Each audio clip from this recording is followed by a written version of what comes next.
we're back in the board meeting. Item number 3, citizens to be heard. 30-minute limit, 5-minute max per speaker. Citizens are offered an opportunity to address the board without prior approval. The board, however, will not comment or engage in discussion. Presentations shall be informative only. No board action will be taken.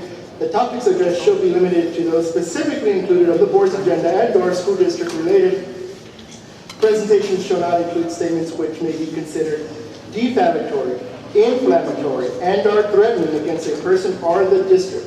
And speakers shall not mention students' names unless naming your own child, nor address a complaint against a district employee or officer. Such complaints will be handled through the guidelines set out in district policy. At all other times, members of the public shall not enter into any discussion or debate on matters being considered by the board. Citizens to be heard, we have Mr. Esparza first.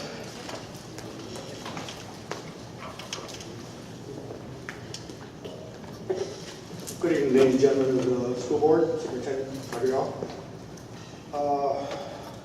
Previously, I'm not sure if it was in January or December, I spoke to the school board meeting, and there were concerns involved with asserting and invoking my son's Fifth Amendment rights as required by federal law, and asking the school board to exercise due diligence in protecting his constitutional rights.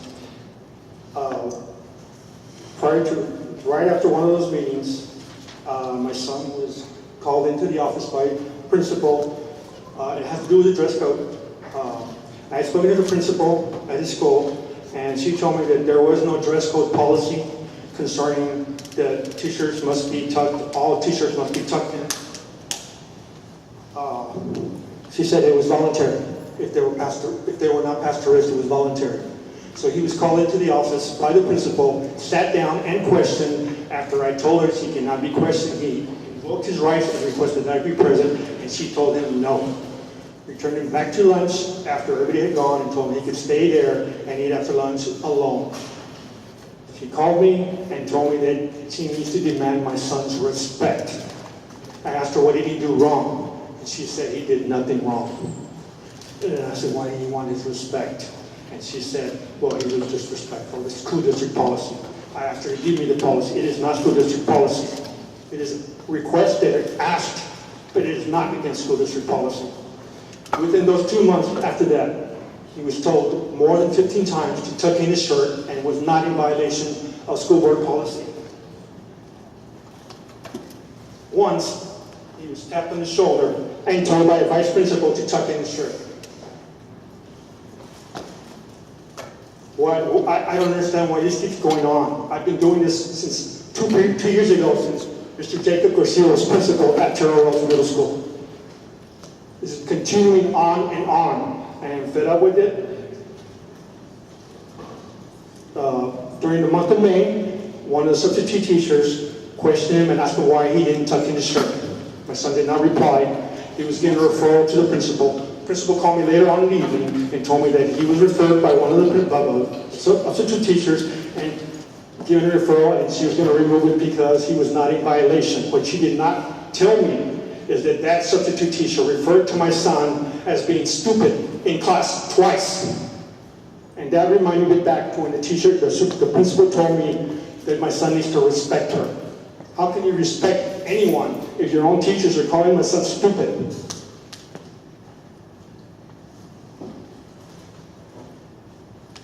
One week later, coach referred to him and told him not to be careful not to get hurt because his father's going to be the first one there to complain about him getting hurt in front of all the students and embarrassing him. I'm not sure what I need to do.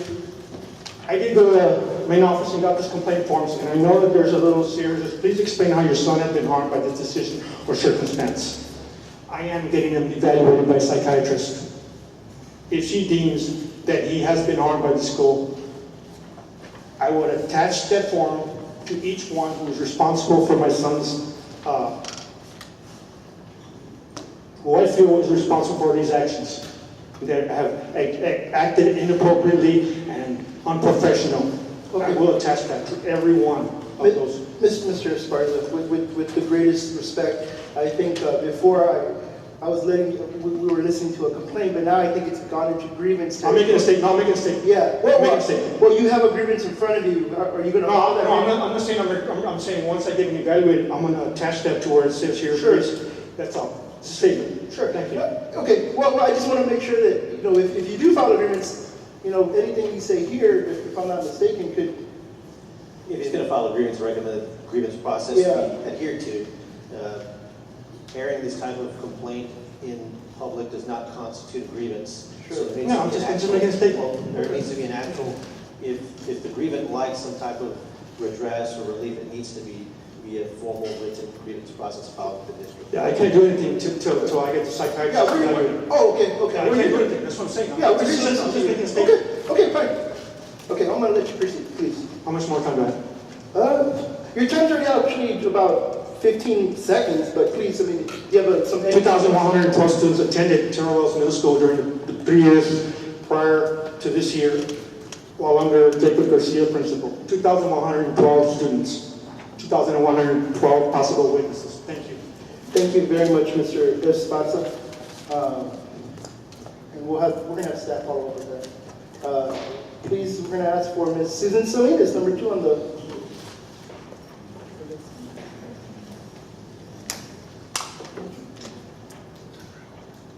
Good evening, members of the board, superintendent. My name is Susan Salinas. I'm with the Texas State Teachers Association, and I'm speaking tonight on item 6A regarding salaries. And HEA is asking that the board not go with the district recommendation of Model 3 with 1.5% and related adjustments, which was $850. The first question we have is, TASB came in and did a market share, and they gave you 3 models. And TASB said model 1 would keep you at market share. So if we're looking at market share, we go with 3. You're now out of the market share.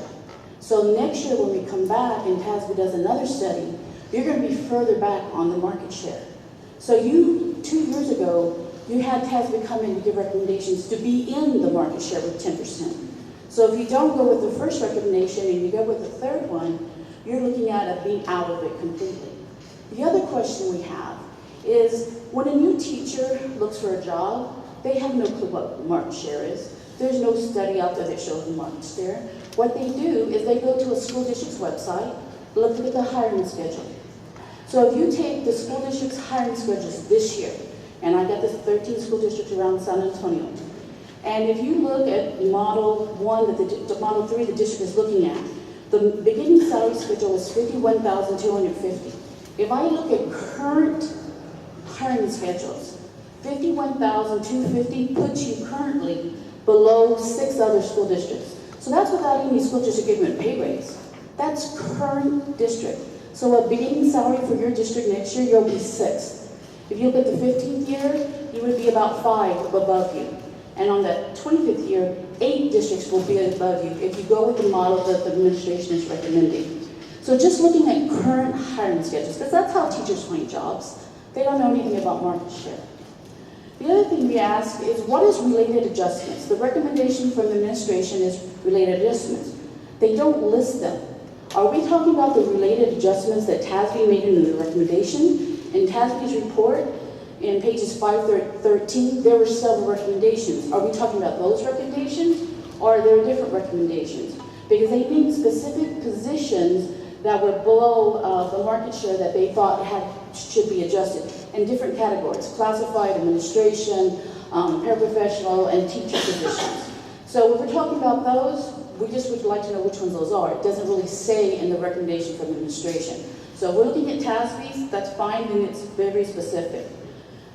The other thing we're looking at is the bus drivers. A couple of years ago when TASB came in, we had a bus driver schedule, we had a police officer schedule, and then we had the classified schedule.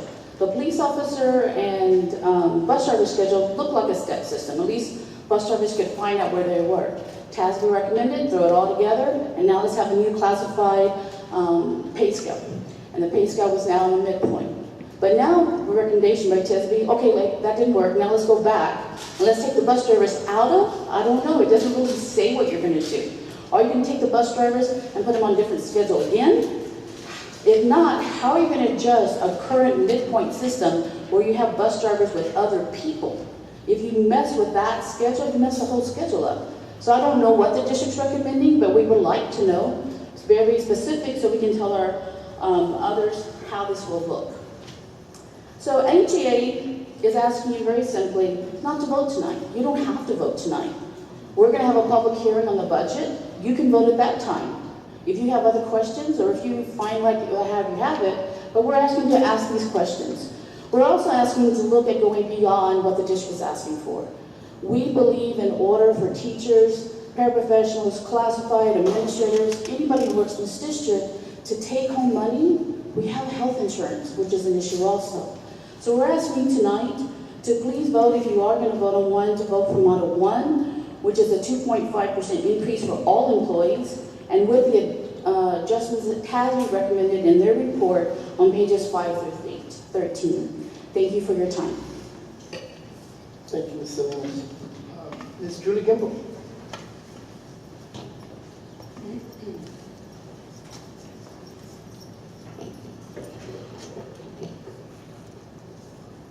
Good evening, board members, Mr. Madrigal, and cabinet. I'm Julie Gimble, HEA president. This evening, I would like to speak to you about the cost of our health insurance and how unaffordable it is to our employees. The $25 is a nice gesture, but we really need to look into how we can make it affordable to our employees. If you ask employees what is the #1 thing they like, and they'll tell you to help them with the cost of insurance. $25 isn't going to help them. 1.5% pay raise isn't going to help them because of the increase in the cost of insurance. Our employees took home less money this past year. The insurance here is unaffordable. In past years, I've come up here and spoke on behalf of our employees and their stories. This year, I lived and paid of what they are going through. Can you imagine if your academic dean isn't able to afford the office visits of $100 and medication of $411 for 1 month? What about your paraprofessionals and bus drivers who only make 1/3 of what I bring home? I'm still sick because I couldn't afford to continue to go to my doctor's visits and see allergens and allow for other testing because the coverage that we have is so bad. I signed up for the least expensive plan because I'm not a person who ever gets sick. Now I paid for that price. The second least expensive plan, which was never stated at any of our meetings, only covers 2 office visits, and then the insured has to pay the full office visits till they meet their deductible. Our employees have told me they don't have a lot of coverages as previous plans. It's unaffordable. Their whole salary is taken up with health insurance for their families. A few months ago, our insurance carrier made a presentation of how the district is saving money. It's not that we are saving, we can't afford to use it. Now I understand why so many of our employees go to the emergency rooms instead of their doctors. Their doctor's office requires you to make a payment up front before you can be seen. Emergency rooms do not. They'll bill you later. This evening, I'm asking you to please look at other ways. Be creative and see how can we make insurance affordable to our HISD employees. Do we need to partner with other districts around? Can we find an insurance plan that has a doctor on site for any services that are minor, that our employees can be seen and taken care of immediately, so they don't have to make those emergency visits? $25 is a nice gesture, but the reality is it's not going to help impact anyone's paycheck, especially not with the Model 3 the district is recommending. In the past few years, pay increases have been less than 4%, while the cost of insurance has increased into double digits. HEA is asking not to let this issue die and to continue to have conversations and pursue different options instead of the traditional health insurance plans. I ask you to think outside the box and make insurance affordable for our employees. Thank you. Thank you, Ms. Kimball. Ms. Lillian Zapata, please.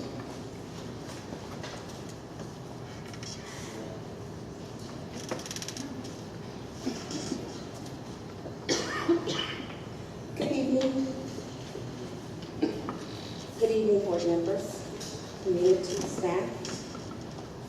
In the past, I've been before you plenty of times with my concerns on a number of issues. Tonight, board members, the following are only a few of the concerns that I have, and I ask that you consider them as you address 7D. The lack of respect for Bond Oversight Committee, walking out during a meeting when things did not go his way, the failure to disclose a personal transaction with the employee insurance vendor. Has he notified you the TEA is now investigating him and you on this? The disrespect for policy. Has he notified you that TEA is now investigating him and you for violations of procurement procedures? A total Mr. disrespect. President, I'm sorry, if I may, it sounds to me like she's speaking of specific employees. If that is in fact what's going on, I recommend the grievance process be followed in the non-agreement open session. There's no grievance. I'm not going to make a grievance. I've already gone through TEA. Do you have a complaint? No, I don't have a complaint. I'm just addressing and letting you all know, because I don't believe you know all the details. My last item is a total disrespect for our community and taxpayers, filing interruption of a meeting charges with the district attorney against a taxpayer who is now having to defend themselves against these charges in court. And this was a meeting that they were invited to. And I'm going to have to interrupt you right there, Ms. That's Zapata. my last one. Thank you so much, And ma'am. has he advised you of that? Thank you so much, Ms. Zapata. Ms. Gina Castañeda.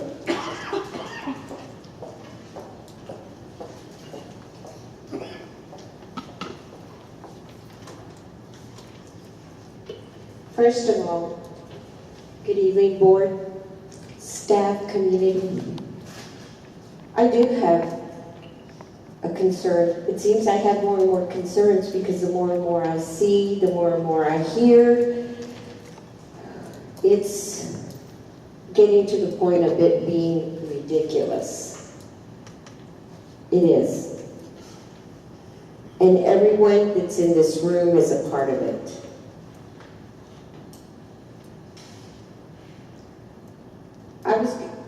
I wrote something to tell y'all, but this is going to come just straight. When people come up here to the podium to speak, it is our First Amendment right. Freedom of speech. When we don't say a name, and there's only one person in that position, hey, we can tell y'all, but I guess y'all don't want to hear it. Y'all can hide behind the First Amendment. You could try. You want to hear it here, or do you want to hear it in court? Question. I think y'all would rather hear it here. That's why they have citizens to be heard. You're supposed to be hearing us. We're the ones that voted you in, and this is not a threat because obviously it's been told to me before, we can vote you out. That's simple. So it does upset me when I start hearing, oh, you can't say this and you can't say that. The only reason you're doing that is to hide behind something.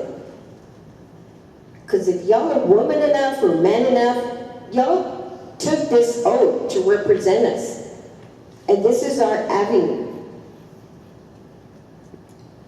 And y'all hide behind it. Oh no, this is, you're deflammatory, you're inflammatory. Even if we say boo, oh, it's getting to the point of it being really ridiculous. With that, I'll go on. I know y'all are going to discuss the superintendent's evaluation. Y'all need to look long and hard. There have been several incidents, and I do not know what needs to get done in order for this district to move in a positive direction. No more playing games, no more of the divide and conquer, no more of whatever. So-and-so took y'all out to dinner, or so-and-so did this. It's not about contracts, and it's not about how much money y'all made because you wanted a contract. Yes, there are complaints at TEA. And there are complaints at several other departments, state departments. You have 1 minute, Ms. Castaneda. So I strongly recommend, if y'all are going for evaluation, every staff member goes through an evaluation. And it's a hard one. Except for who? Superintendent. We got 6 of y'all here. And I know some of y'all are friends of the superintendent. I wish I had a friend that would give me an evaluation. Hey, it'd be great. So I really ask you to look long and hard at this. 15 seconds, Ms. Castaneda. Just remember, we are here, we are watching. And I hope y'all do the right thing. Thank you. Thank you, Ms. Castaneda. That concludes citizens to be heard. Item number 4, information and discussion. 4A, report gifts accepted on behalf of the board per policy CDC local. Mr. Margot? Yes, Mr. Chair, we have, again, for our mariachis, donated UTSA for supplies for $100. We have for Rayburn Elementary from LWB Real Estate for a field trip for $100. We have Terrell Wells Middle School, Went Sons Funeral Chapels for supplies for $200. Vestal Elementary for Amita's Auto Glass for supplies for $100. Terrell Wells Middle School, Janet Williams, supplies for $100. Adams Elementary, James Garcia, supplies for $80. And Vestal Elementary in Soraplex, supplies for $80. The McCullum High School from the Battle of Flower Association for band supplies for $600. McCullum High School, Louis Bravo for band supplies for $100. McCullum High School Band Booster for a camp for $1,000. For a total monetary donation of $2,460. Some non-monetary donations is Kingsborough Middle School, William Hall Electric Range for $200. The PEP program for Energy X Fitness, gift certificate for $90. The PEP program, Get Fit SA Texas, gift certificate for $650. We have PEP program Dick's Sporting Goods for coupon and gift certificate for $4,060. We have the PEP program Run SA Youth for gift certificate for $80. We have, again, for Academy, for the PEP program, with water bottles and bags for $280. We have the PEP program HEB gift cards for $100. And then McCullum High School General Motors, items donated in an automobile engine for $3,000 for non-monetary donations of $8,460 for a total of $10,920. Thank you, Mr. Marigat. Item number 5, consent. We have consent items A through J. Do we have any motions?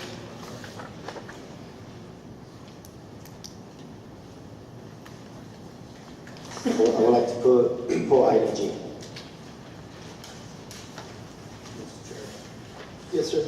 Mr. Chair, I'd like to move to accept items A through J, with the exception of G. I have a motion by Mr. Moreno. Do I have a second? I'll second. I have a second by Mr. Zeke Mendoza. Any discussion? I'm sorry. All right. So, motion, second. All those in favor? Motion carries. Now let's go to item number consent 5G. Consider and take appropriate action on the request to award RFP 170550 to the purchase for the purchase of cafeteria serving line equipment at Collier Elementary. So moved. I have a motion by Mr. David Abudis. Do I have a second? Second. A second. No discussion. Any discussion at all? Yes. Yes, sir. Just real quick, Mr. Madrigal. So I noticed, and I apologize for not calling you, and I noticed those in consent. But the question I have is, so is this like a repair to their cafeteria, or some type of assessment I came up with that I guess what stood out was just one campus, one elementary that's getting an upgrade. So I just wanted to know a little bit more about the purpose and the reasoning behind this upgrade. Mr. Budas, again, thank you for your question. Like I shared with the board president, I'll go ahead and have Mr. Hernandez also kind of elaborate on it. It's part of a grant and an opportunity that we're receiving some free monies to upgrade this equipment to make it more productive. But Mr. Hernandez? Yes, sir. Mr. Maligal, Mr. Chairman, members of the board. As Mr. Maligal said, it's a grant that we put into TDA, Texas Department of Agriculture. We list the different initiatives as part of the grant.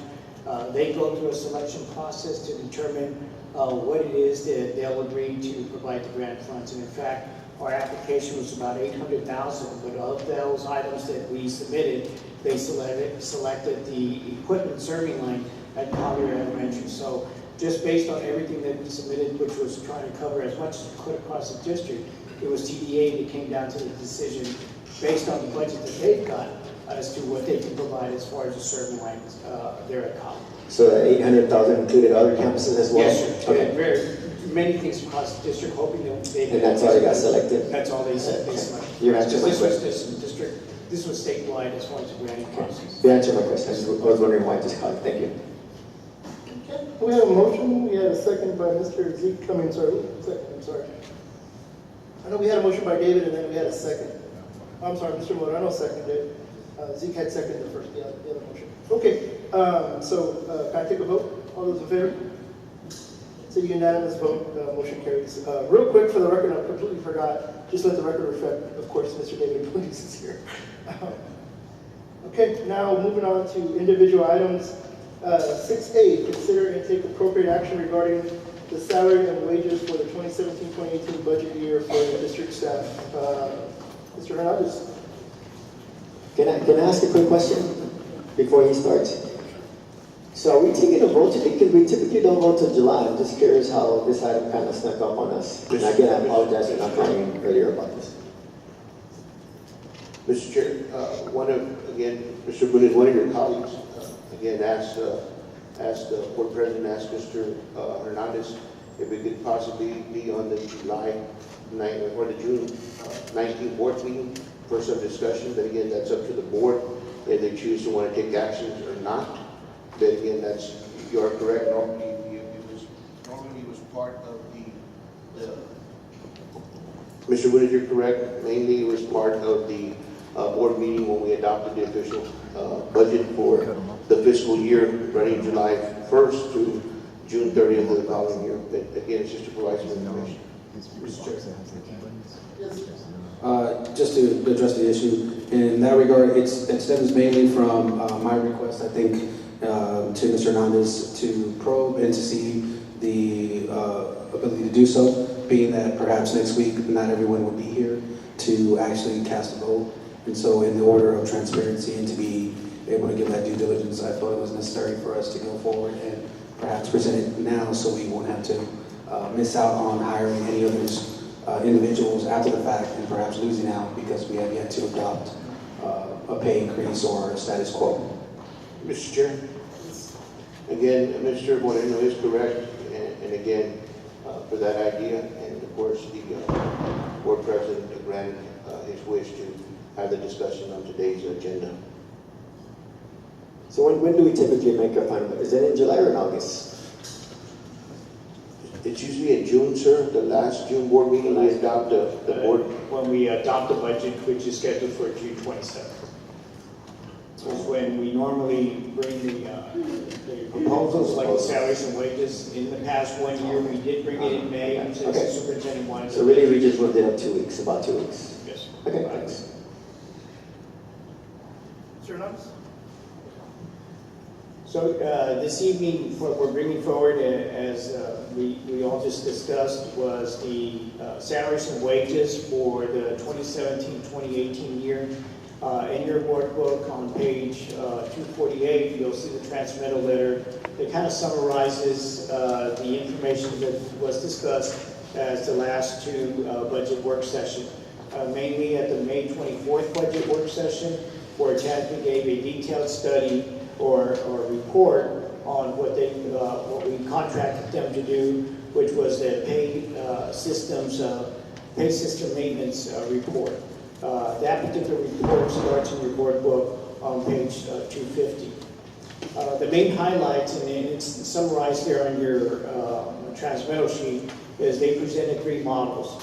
Model 1 was to provide a general pay increase of 2.5% of the midpoint for all pay ranges.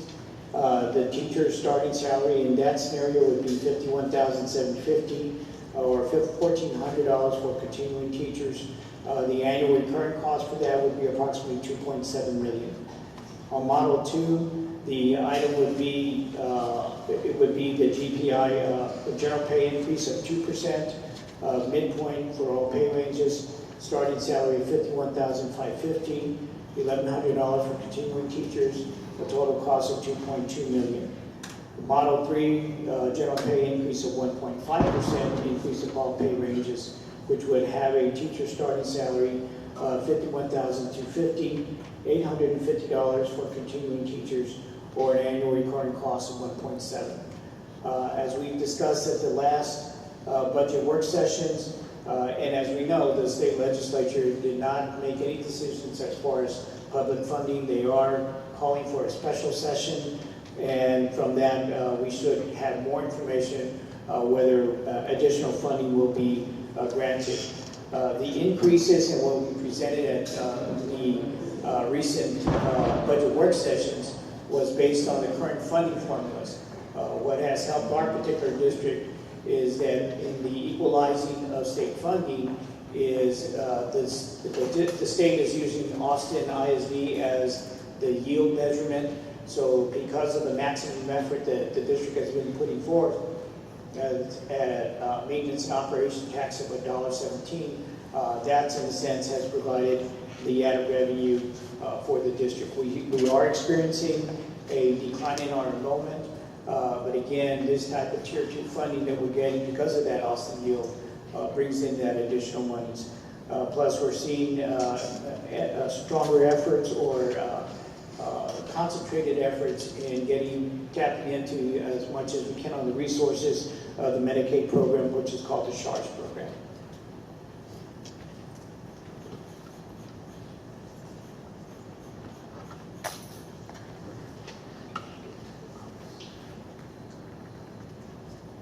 So this evening, what we do have, along with the presentation or present with us this evening, is Luz Cadena with TASB. They've been making that presentation for the May budget work session, and we're available for the June work session that we had on June the 4th or June the 6th. And so we're open to any questions that the board may have in order to get further clarification as to this item that's being voted on. Again, as Mr. Madrigal said, if no action is taken, we have a budget hearing that's scheduled next week, where then action can be taken at that time. But definitely the budget needs to be approved before June 30th, so that way we can start fiscal year with a budget on July 1st. Mr. Chair, real quick, so do all three models, because I don't notice the bullets, but do all three models also include those adjustments that they always make reference to? Yes, sir. So if you look at the item here, Because I'm looking at page 248, and it has the three models, and it just talks about, if you look on page 265,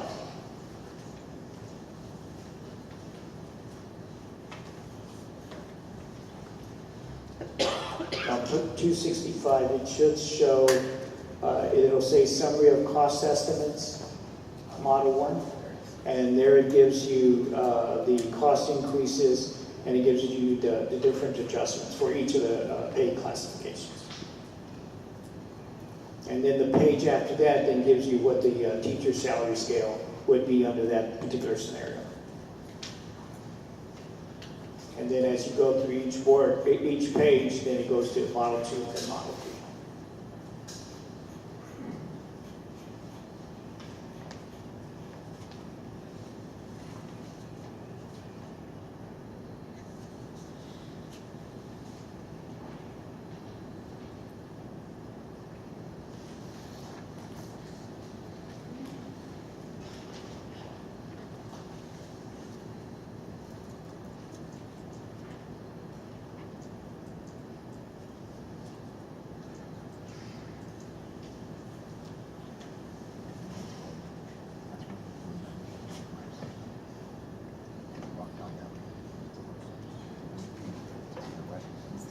Does anybody have any other questions for Mr. Hernandez on these different models?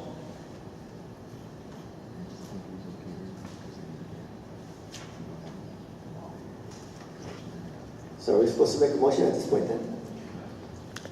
Mr. Chair? Yes, sir. Again, that is up to the board.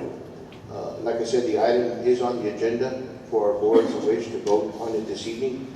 But again, like we mentioned, staff myself mentioned it, definitely between now and June the 27th, before the end of this month, we have to again adopt a pay scale the board will approve as we begin our new fiscal year on July 1st.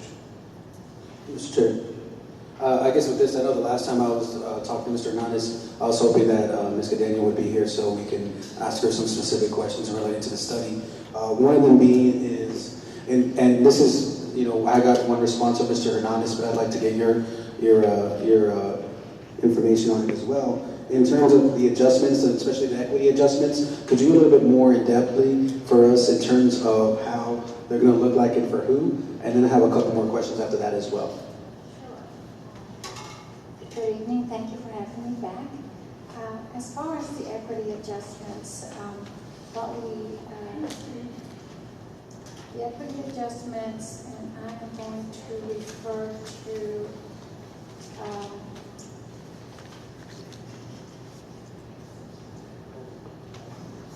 Because I know when it talks about the equity adjustments, it's on all the classified and all the pay grades. yes. And so I'm trying to see exactly how, I know how much it's going to cover. I just want us to make sure that everybody's on the same page in terms of what exactly it entails. Okay. So there is a recommendation number 4 on the report. I don't know exactly what your page number is, since it's included in your board packet, but it's recommendation number 4. And so that begins with equity adjustments for employees and positions that are in that teacher career path. So what we have here is, this includes the elementary school counselor and the middle school assistant principal. So there's equity adjustments for these positions where the pay for the incumbents plus the pay increase, depending on the model, would not be sufficient to be at least 1% above what they would be paid on the teacher's schedule given their years of experience. So that's one of the equity adjustments that we reference. We also provided for employees whose pay was below 90% of market. And you can see overall in the market comparison graphs that were provided to you in the report for those positions or employees in those positions. And that market comparison actually begins on, what's page one? So that.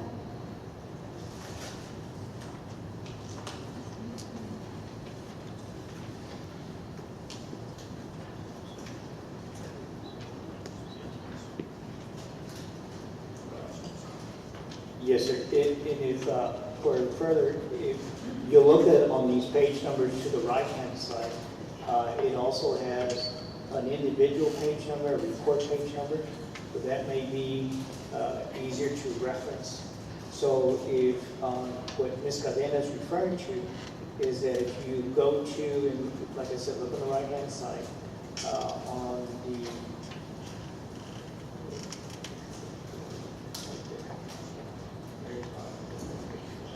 So if you look on the right-hand side, then the page number that she's referring to is on recommendation 5.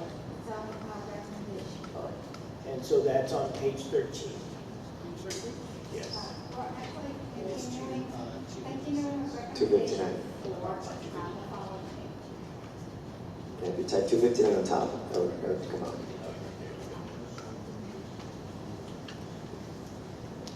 I guess, and kind of perusing through that as well, Ms. Cadena, when it comes to each of the models, when it shows the implementation equity adjustments, the number of individuals impacted by it decreases, correct, as we go up in terms of the GPI? So, so the lower the general pay increase, The more it impacts. then the more of an adjustment that we need to provide. So for example, for those individuals who are paid below 90% of market, if you give a 1.5% general pay increase, then the cost to give them an additional 1% is going to, when we have those individuals that are paid below 90%, if you take a look at the cost models, that adjustment is going to be under the administrative professional, and so that cost is going to pretty much, if you see for Model 1 and Model 2 and Model 3, it's remaining constant because we're just providing them a 1%, okay? So those who are paid below 90% of market are receiving an additional 1% of the range midpoint. So that we're not even taking them to 90% of market.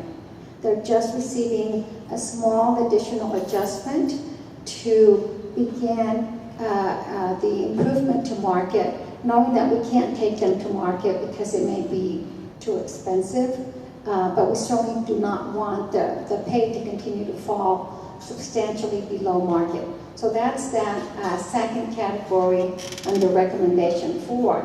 And then we have some targeted adjustments where we had some positions that are actually taking on some additional roles, substantial roles, where they were also below 90% of market.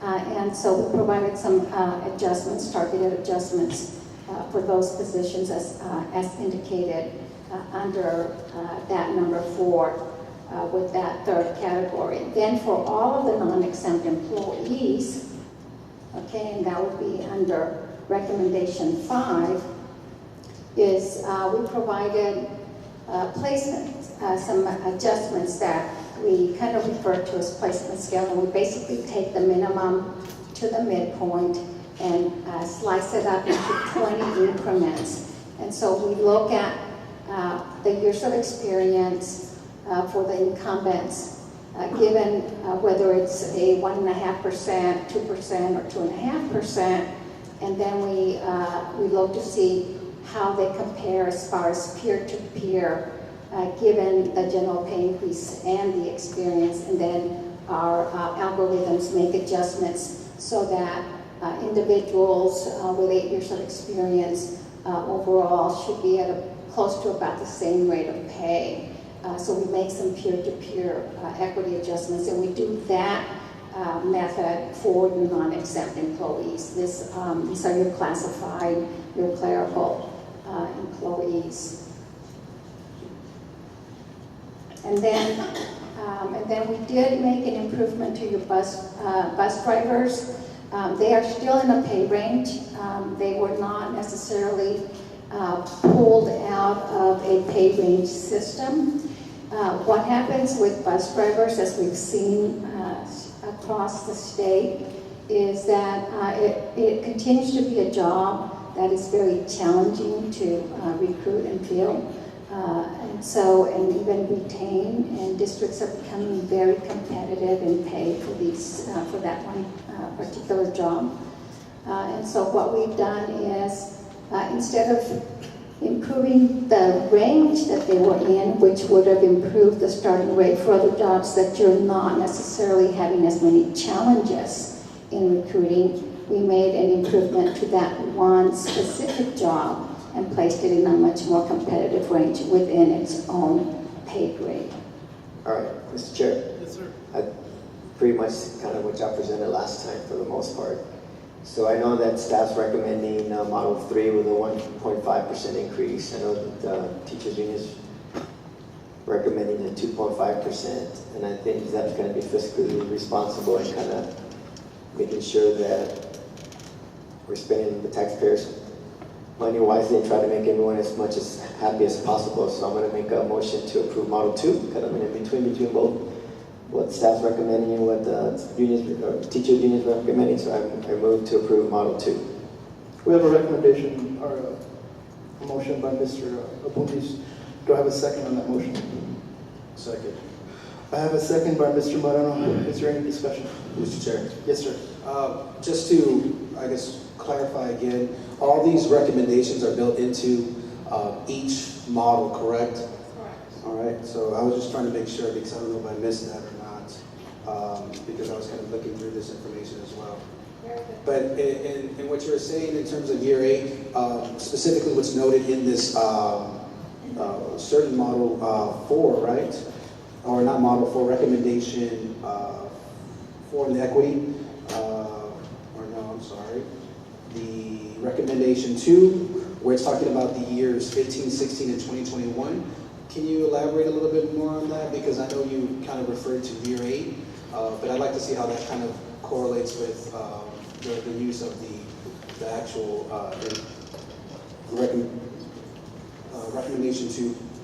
Because I know we're looking at specifically, and I know we mentioned before, we want to build that curve and make it much more competitive. So that recommendation 2 is specific only to Model 3, which was your least competitive model, that $850 pay increase for teachers. And so the $850 increase at these specific experience years was not going to be sufficient to maintain at least a 1% above the market. And so we made some additional adjustments specific to these experienced years to try to keep at least 1% above. But number 2 is only specific to Model 3. The other 2 models, Model 1 and Model 2, because the pay increase was sufficient for us to not provide additional adjustment and still maintain the market comparison above the market overall. So, Mr. Chair, I'm sorry. Thank you for sharing that. I know I spoke to Mr. Hernandez in depthly, and I had a meeting with him in terms of how the budget works, and thankfully he was able to share as much as he could. And I know there's some of the things are kind of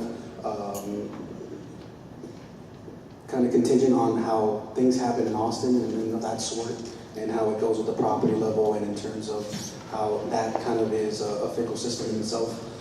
But I do see that it's not necessarily the most, I guess you could say, egregious thing to say, and say that perhaps maybe 2.5 would be something that we could consider, in that I know every year we've gone down about in terms of the budget, about roughly $1 million in terms of what we discussed in the meetings with, or in the meeting that I discussed with Mr. Hernandez.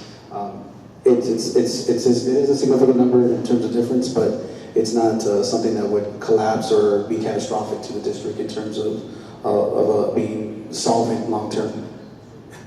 Well, Mr. Chair. Yes, sir. But what we have to consider, if you notice the next item, we're talking about insurance, so that's another increase into our budget. So I feel comfortable with Model 2 at this time. Thank you. Do you have any further discussion? This woman, and I mean, I'm not opposed to that either. But I know in talking to Ms. Tunick, it's not something that we can viably do as well in terms of putting another $25, $50 in terms of contribution to that particular problem. And so it's necessary perhaps for us to maybe look at another way that we can offset these issues in terms of making some of our staff members possibly, I guess you could say, the way I say it is insurance support. So hopefully we can find a way to maybe alleviate some of that. Any other discussion? Real quick, no matter what model we go with, I think it's going to be very, very important, as Ms. Kimball mentioned earlier, for us to look at our insurances to see what we can do about that. I think the recommendation for us to go out and maybe join other districts to see if we can get a better rate is a really good suggestion. I personally am going to do as much as I can and push the district in that direction so that affordable health care, because what we're seeing happening, unfortunately, is we are giving the raises, but then they're not able to take those raises home because of the health insurance.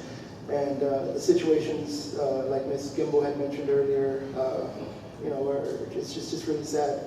So again, no matter what model we go with, we're going to work really, really hard on that insurance so that hopefully our teachers can take home a little more, because, I mean, it goes without saying that our teachers, they work so hard, and a lot of times, it comes out of their own pocket what they put in the classroom. It's amazing, how much they have to put into each classroom. I honestly thought that when I was in elementary that the district paid for everything in the classroom, and I still thought that up until maybe about a couple of years ago.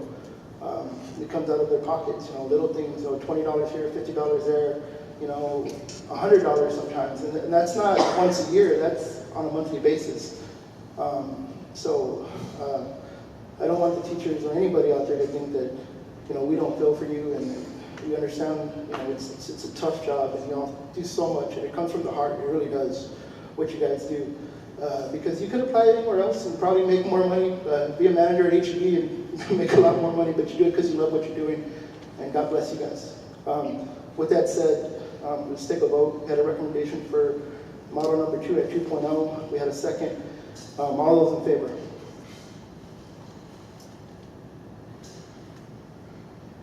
We have a motion. What do we have? Motion carries. Oh, I'm sorry. All those against? We had Mr. Moreno. The motion carried. Moving on to the next agenda item. Item number 6, individual items. Number B, discuss and take possible action on the increase of employee health insurance contributions for the 2018 calendar year by the district. That's you, Mr. Hernandez? Yes, sir. And just to continue into the second item that was requested to be placed on the agenda, it goes in line as what the discussion was just held, in line also with the salary and wage increases, and trying to do as much as the district can do within the budget that it has, and the funding that it knows it's available to it, again, depending what the legislature does. So on page 280 of your board book is the transmittal sheet that provides a little bit of background of the board's efforts to try to put more into the contribution. So for the 2016 calendar year, an additional $31.50 was put into the contribution, and in this current calendar year, 2017, another $18.50 was added, so a total of $275 per month. What we've been discussing in our budget work sessions is to add another $25, so that for the calendar year 2018, then the total contribution, monthly contribution, would be up to $300. We're trying to stay in line with previous board discussions with the superintendent to try to do this incrementally, and then trying to use or trying to look at as far as what we get in state funding based on each legislature when they meet. Mr. Chair. So at this time, I'd like to make a motion to increase the monthly health insurance contribution of $20 per month for a total health insurance contribution of $300 per month for the 2018 calendar year. Mr. Chair? 25, what did I say? It's 25. It's Sorry, $25. $25 per month, sorry. For a total health insurance contribution of $300 per month for the 2018 calendar year as proposed by staff. I second.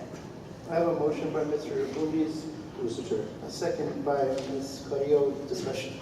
Yes, Mr. Yes, I know, and I think I've kind of made it pretty obvious in knowing that perhaps there's something that maybe we could reassess as well. 300 per month is a good start. Is there anything further? Because I know I had mentioned with you, Mr. Hernandez, about a stipend and maybe being able to offset it in sorts, and obviously that can't be done now. But is there anything else? Because I know it's always the fear of that reoccurring cost impacting us. But being that I think when we gave the raise, it's looking at about our employees are taking home about maybe $33, $34 more a month. Is there anything further we can do maybe to kind of equal up that extra 25 or extra 10 or $15 to maybe increase the amount? Mr. Moreno, as when you and I met, that was one of the things that you raised as far as a stipend, and as what we, for those that have been on the board, going back at least 4 or 5 years, we started that process when we had the funds available in the fund balance. So we started it with $750 per year.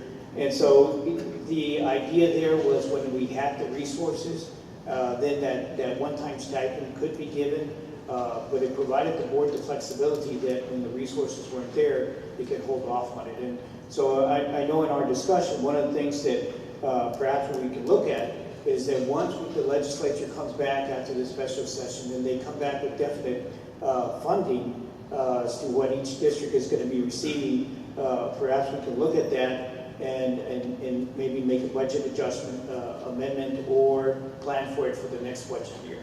But at this point, the last stipend that we gave last year was $150.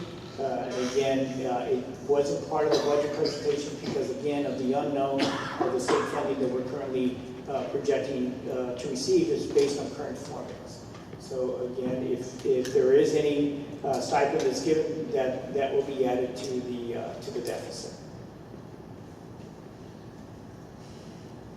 So I guess the other thing is we wouldn't be able to kind of move that further into the actual contribution for the insurance. So in a sense, Not necessarily I guess you could like say 100 or anything like that, Right, but about 15, 20, something like that extra on top of that. Yes, sir, the $25 is what the alternative was to giving the stipend. So there's nothing more that we can add to the pot, not necessarily a huge amount, but like another 10, 15. Only because of the uncertainty as what the state's going to be doing. And we waited until their session ended. They called a special session. Again, there's no guarantee that they'll even come out with a decision. So typically, like the new insurances come out in January, correct? In terms of like when they actually start utilizing the service. And that's what the board has directed staff, that each increase that the board has approved for the contribution, it's become effective on the new calendar year in January. And so if they come back and we somehow have more, or we're more fortunate in terms of like how you mentioned or referred to, or we're able to come back and actually a lot more funding towards the insurance. Yes, sir, exactly. And that's what's happened in the past, where the board came in December, and I believe another one was in October, where the board came back and approved an added amount to the contribution to be effective on January 2018. Thank you. Mr. Chair. Yes, Mr. Bundes. I think what we really need to do, and Mr. Tudyk, maybe something we can discuss at the next insurance committee meeting is we can't always just, the simple solution of course is just to put more money into it, but really the solution is to better educate our employees.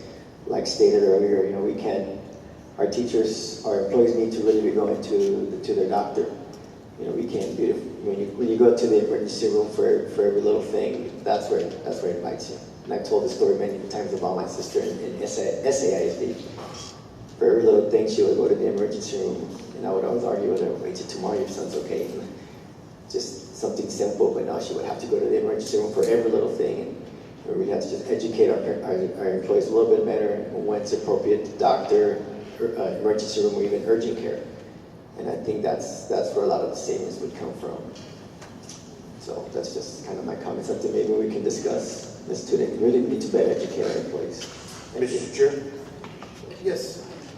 Again, referring to Mr. Abulis, his comment, staff has really made a conscious effort this year to meet with our carriers, and we've been really strategic in many different wellness programs that we introduced to our district employees district-wide. We've had a number.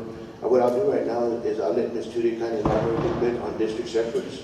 Ms. Tudyk, can you kind of briefly share with us some of the efforts that we've made as a district, along with the meeting with the different vendors and going over where we stood a year ago compared to now, and talking about different ways to educate our employees. Ms. Tudyk? Yes, with pleasure, Mr. Motherwell, Board President, Board members. One of the charges of the Insurance Committee for 16-17 was the rally cry for education and educating our employees.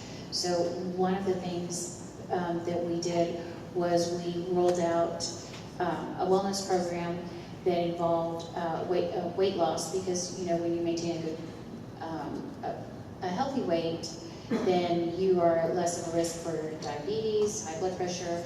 So there was the Real Appeal Weight program that was shown at one board meeting, if I remember correctly, as well as at the Insurance Committee.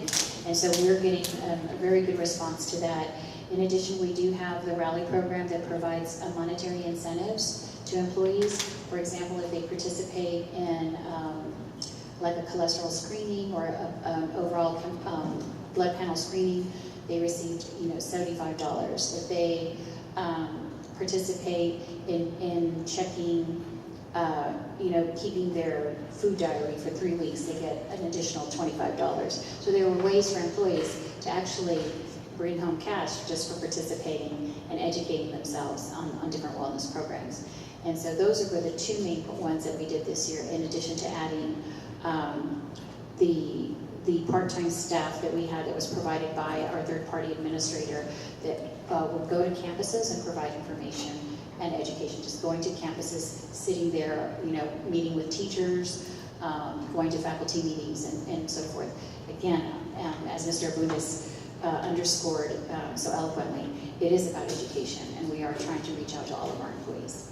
One other, Mr. Chair, one other item that I want to add to what Ms. Tudyk was sharing with us is the idea that our HR department and coordinator meet quarterly with our health insurance carrier. And basically, we've been doing a comparison, contrast to where we stood a year ago and the amount of money that we're paying out versus what we were giving. So we're monitoring that, and what we do periodically, when we get certain highlights or certain areas that catch our attention, we'll provide that information to employees.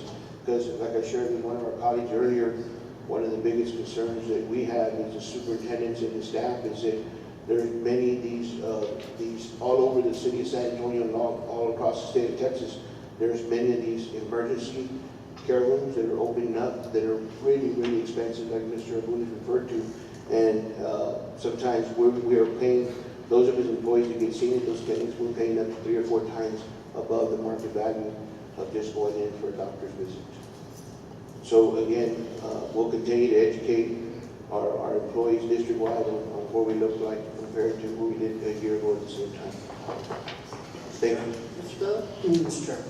Ms. Tudyk, I have a couple questions. What are we doing more or less to, I guess, to educate our teachers?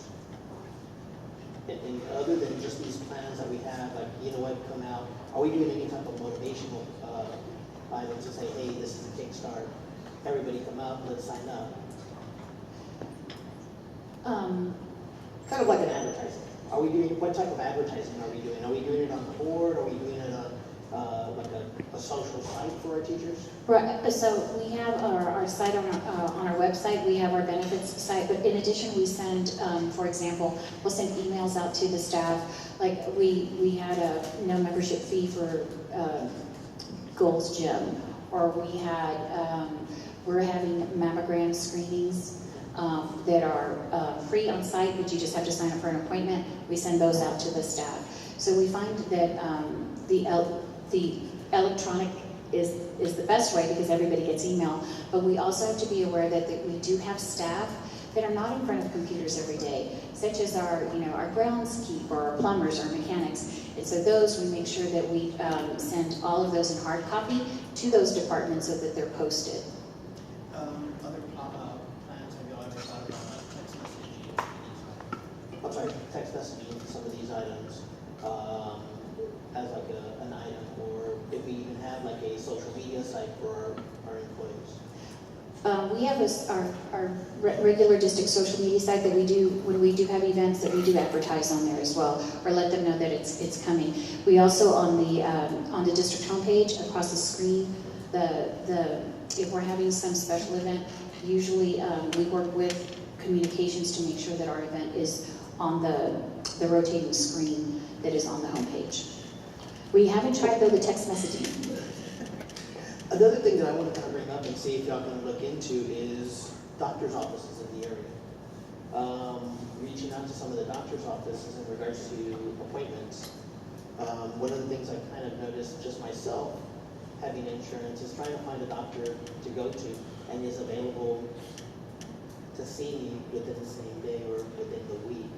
Because if it's a common cold, I should be able to see someone fairly quickly, and that's one thing I've noticed on this side of town. Not so much on the north or south or northeast, but more on the south side, that you can't go to a doctor, and especially for our teachers who want to go to the doctor during their lunch schedule. Is that something that we can kind of reach out to some locations, even if it is emergency care? Hey, you know what? They just need a quick visit. We can look into that, and we hear what you're saying. If you have a cold now, having an appointment in 2 weeks doesn't help you. Right, okay. Okay, so we had a discussion by Mr. Evans, any other discussion? Yes. I have a question. When was the last time that we went up for RFQs? Was it last year? Didn't we have Humana? Did Humana work well with the employees? Wasn't that a good insurance for employees at that time? Was it Humana that, I know there was one that when we changed, that's when everything went up. What's happened, Ms. Betty, over the years is basically, and we've been told by the insurance carrier, in fact, we've had some insurance carriers choose not even to bid and to respond to the RFQ and RFP, because what's happened over the last 3 years consecutive in Harlandale is the amount of money that we were paying out in premiums and what the insurance carrier was paying out in medical bills was way over 100%. And basically what insurance carriers, what they do is when they go out for an RFQ and an RFP, they also ask for the district's employee last year or 3 years history profile, and that's how they determine the rates. So one of the discussions, one of the challenges that our board left us with, and kind of or some of our board members shared earlier, that we can continue to put money into insurance and the raises, but till when we can get a control of our medical premiums, then sometimes, like some of you have shared in public, is that our employees are not able to take home the raises because of what's happened to their insurance premiums. So one of the recommendations that we're getting from many of the healthcare providers is that we have to do a better job as a district on educating our employees on wellness and doing all kind of preventive measures, and not only that, becoming good stewards of their insurance coverage and making sure that we're utilizing other methods and not just always, like Mr. Buena shared, the ER room being the place to go, because sometimes depending on where you go for service, sometimes some of these places inflate their rates 3 times, 4 times the normal cost for a service because of where you go. Okay.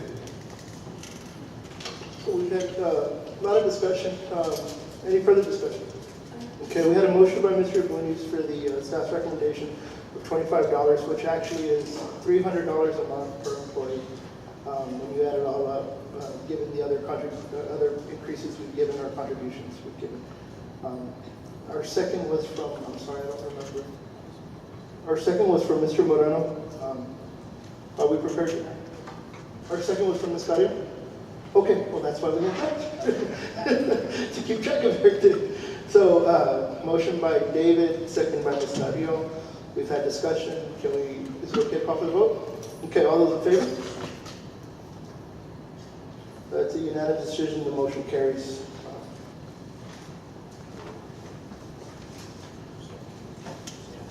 Item number 7, convene in closed session as authorized by convene in closed session. Okay, convene in closed session as authorized by Texas Government Code Chapter 551, Section 551071 through 551.084. 7A, the board will discuss the recommended regular personnel report, TGC 551.074. 7B, discussion and concerning the general procedure for monitoring performance and qualifications of district nursing staff. 7C, discussion and concerning general procedure for eligibility participation in district graduation ceremonies. 7D, discussion of superintendent's evaluation compensation contract extension, TGC 551.071 and 551.074. It is 7:53, we are in closed session. Oh, shoot. Sorry. So moved. Second. All those in favor? 7:53, we're in closed session, excuse me.